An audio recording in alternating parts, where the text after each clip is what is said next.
আজকে মামুনের দুইটা মামলায় জামিন হয়েছে। একটা বিষয় বলে রাখা ভালো, মামুনের যে মামলা দুইটা হয়েছে আজকে বিজ্ঞ আদালতে যখন অ্যাডভোকেট স্যার বিষয়টা প্রেজেন্ট করলেন তখন কোনো মামলা তারা প্রমাণ দিতে পারে নাই।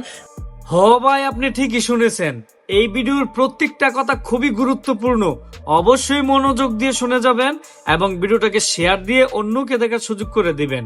আগে মামুনের মার কথাগুলো শোনেন, সাথে কিন্তু বহু ব্যবসায়িক ইমরান বিপিও আছে, ঠিক আছে? ভিডিওটা ধাক্কি করেন না, মনোযোগ দিয়ে আগে কথাগুলো শোনেন, তারপরে আমি আরো কিছু কথা বলতাছি, আগে শোনেন। এবং আরেকটা বিষয় বলে রাখা ভালো, মামুনের যে মামলা দুইটা হয়েছে আজকে বিজ্ঞ আদালতে যখন অ্যাডভোকেট স্যার বিষয়টা প্রেজেন্ট করলেন তখন কোনো মামলা তারা প্রমাণ দিতে পারে নাই, বিদায় দুইটা মামলা একসাথে জামিন হয়ে যায়। হ্যাঁ, একসাথে জামিন। এটা হচ্ছে বিষয়। তো মামুন কালকে জেল থেকে ছাড়া পাচ্ছে, আগামীকাল জেল থেকে ছাড়া পাবে মামুন। আমি মনে করি মামুন এখন বের হয়ে সে যেন তার মায়ের কথা মতো চলে, কারণ আমি দেখলাম না তার পাশে একটা ব্যক্তিকে থাকতে, তার মা ছাড়া। আমিও থাকার কথা না, আমি আসছিলাম এখানে অন্য একটা কাজে, তখন মামুনের মা কান্নাকাটি করতেছে।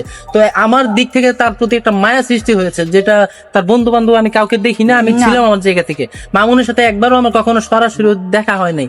ইমরানে এই যে এখন সকালবেলা আইসা পড়ছে এই গাজীপুরতে, হ্যাঁ 8টা বাজে আইসে গাজীপুরতে আমার বাজানে, হ্যাঁ আইসা পড়ছে। তার লেগে দোয়া করি এই যে পরে যে আল্লাহ হায়াত দেয়, আল্লাহ বাঁচা আমার ভূতরে। আবার আমার পাশে আরেকটা ছেলে ছিল আরমান নামে, ও কিন্তু মামনে যেদিন থানায় গেছে ওদিন থেকে আমার পাশে ছিল, ওরে যেভাবে পরিমাণ মতো ঠেট দিছে, দেওয়ার পরে ও আমার পাশ থেকে সরে গেছে, কিন্তু ওরা আমার পাশে থেকে সরে নাই। আমারও হুমকি হয়েছে, ওগুলা কিন্তু প্রমাণ আছে, কিন্তু ওগুলা বলতে চাই না। তারপরেও কিন্তু ও আমার পাশে দাঁড়াইছে, আলহামদুলিল্লাহ। আল্লাহর কাছে ওর লেগে দোয়া করি। আমার মামুন যেমন আমার ছেলে, ও আমার ছেলে,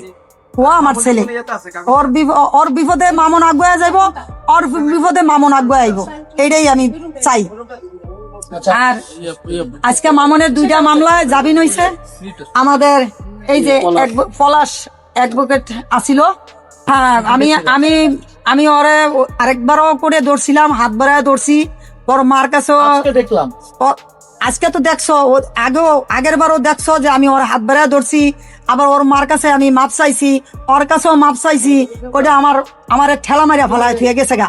আবার আজকেও কিন্তু আমি হাত বাড়ায় ধরছি, ধরে আমি বলছি, বলার পরে ও আমার উত্তর দিল কি যে সোশ্যাল মিডিয়াতে আমি ওর নামে তো আমি কোনোদিন সোশ্যাল মিডিয়াতে খারাপ কিছু বলি নাই, তোমরাই তো ভিডিও করছো, তোমরাই তো সবকিছু করছো। আমি তো সোশ্যাল মিডিয়াতে আমার বউর বদনাম কওয়া যায়, আমার বদনাম কয় একই কথা।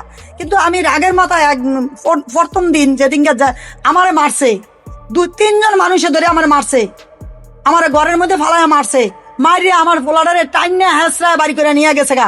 ওটা একটা প্ল্যান ছিল, সাজানো গোছানো ছিল, যে আমরা ওর মারে যদি দমন করতে পারি তো ওরে আমরা বাড়ি করে নিতে পারবো, আর ওর মারে যদি দমন করতে না পারি তো ওরা টাইনে বাড়ি করে নিতে পারবো না। এটা লিখন প্ল্যান করে আসছে। ওর মাও কিন্তু সরল সোজা, ও কিন্তু সরল সোজা, ওদের ভিতর কিন্তু কোনো ফ্যাস নাই, এগুলো সব ফ্যাস খেলাইছে লিখন।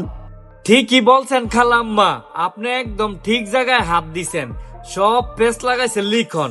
কিন্তু আপনি আর চিন্তা করেন না, আপনার সাথে এখন বউ ব্যবসায়িক ইমরান আছে, এরে নিয়ে আপনি আগায়া যান, দেখবেন লিখন চৌধুরী আপনার বাড়ির আশেপাশেও ঘুরবে না। কথাটা বইলা দিলাম, মিলাই নিয়েন খালাম্মা। লিখন চৌধুরী তোমার এই কইতাছি, এইবার তুমি আর হ্যাঁ গোর উপরে ঝাঁপায় পড়তে পারবা না, কারণ হ্যাঁ গো সাথে আছে বউ ব্যবসায়িক ইমরান বিপি। আগে আরো কথাগুলো শোনেন। নাহলে লিখন থাকে মিরপুর, ও কেন রাইতে 3টা বাজে ও বসুন্ধরা, কি ওর কাজ? ও কেমন ভাই? ওর আপন মোহনের তো আপন ভাই আছে, ও আপন ভাই তো আসলো না পাশে। ও বিলে ধর্ম ভাই, খানি লাইলার ধর্ম ভাই হয়, খানি মোহনার ধর্ম ভাই হয়। ও যেখানে সুযোগ পায় ওখানে গিয়ে হয় টোপ গিলা বহে। মামনের কোন আমরা দুর্বল সুযোগটা পায় ওই নিয়ে গিয়ে টোপ গিলা বহে। তা কি ওই কেমন ধর্ম ভাই? ওর আপন একটা ভাই আছে না, মারপেটের ভাই আছে না, ওই ভাই তো আসলো না।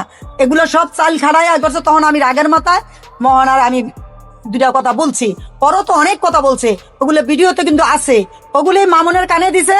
মামনে কিন্তু ফোন দিছে বারবার বোর কাছে, আমার একটু আপোষ করো। কিন্তু আমার কাছে একদিনও, আমি যে এই যে কোর্টের বাড়িতে দৌড়াইছি, আমি যে সারাদিন হাঁটছি, কোর্টে আইছি